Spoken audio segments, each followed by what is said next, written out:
Hello friends, நம்ம வீட்டில் என்ன தான் புளி சாதம் செஞ்சாலும் கோவிலில் கொடுக்குற புளி சாதம் மட்டும் டேஸ்ட்டு சூப்பராக இருக்கும். அதே மெத்தடில் வந்துட்டு எங்கள் மாமியார் வந்து புளி சாதம் செஞ்சுருக்காங்க. ரொம்பவே டேஸ்ட்டாக இருந்தது.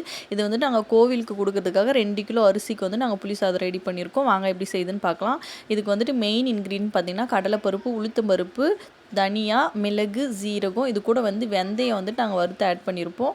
இது நல்லா வந்து கோல்டன் ப்ரௌன் கலர் ஆகிற வரையும் வறுத்துடணும். அது கூட வரமிளகாய் 5, ஒரு கைப்பிடி வந்துட்டு கருவேப்பிலை ஆட் பண்ணிவிட்டு இது மிக்ஸி ஜாரில் போட்டு கொரப்பாக அரைச்சி எடுத்து வச்சுக்கோங்க. ரொம்ப பவுட்ரு பண்ண தேவையில்லை. ஒரு கடாயில் வந்துட்டு எண்ணெய், கடுகு, கடலைப்பருப்பு, உளுத்தம்பருப்பு, ஜீரகம் ஆட் பண்ணிவிட்டு வரமிளகாய் காரத்துக்கு ஏற்ப போட்டுக்கோங்க. கருவேப்பிலை ஆட் பண்ணிவிட்டு இது நல்லா வந்துட்டு வறுப்பட்டு வந்தோடனே புளி தண்ணி வந்துட்டு கரைச்சிட்டு நாங்கள் ஃபில்ட்ரு பண்ணி வச்சுருக்கோம். அதை போட்டுக்கோங்க. பெருங்காயத்தூள் வந்து கண்டிப்பாக இதுக்கு ஆட் பண்ணணும். நீங்கள் வீட்டுக்கு செய்தாந்த வந்துட்டு பூண்டு ஆட் பண்ணிக்கலாம். நாங்கள் கோவிலுக்கு கொடுக்குறதுனால பூண்டு ஆட் பண்ணல. மஞ்சத்தூள், தேவையான அளவு உப்பு ஆட் பண்ணிக்கோங்க.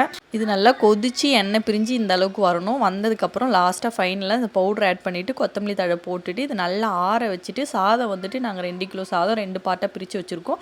வேர்க்கடலை வந்து ஃபைனலாக எண்ணெய் ஊற்றிட்டு இது நல்லா வறுத்துக்கோங்க. இது தோல்லாம் இன்றைக்கி தேவையில்ல, அப்படியே முழு வேர்க்கடலையாக வறுத்துட்டு நீங்கள் போடுங்க. இதுதான் இந்த புளிசாதத்துக்கு வந்து டேஸ்ட் நல்லா கொடுக்கும். நல்லா கலரி விட்டு வேர்க்கடலையை போட்டு மிக்ஸ் பண்ணிவிட்டு ஒரு 1/2 அன் ஹவர் கழித்து எடுத்து கொடுத்து பாருங்கள். கோவில் புளியோதரை மாதிரியே டேஸ்ட்டு சூப்பராக இருக்கும். ட்ரை பண்ணிட்டு எப்படி இருக்குன்னு மறக்காமல் கமெண்ட் பண்ணுங்கள். ஹெல்த்தியாக சாப்பிடுங்க. லைஃப்பை ஜாலியாக என்ஜாய் பண்ணுங்கள். தேங்க்யூ.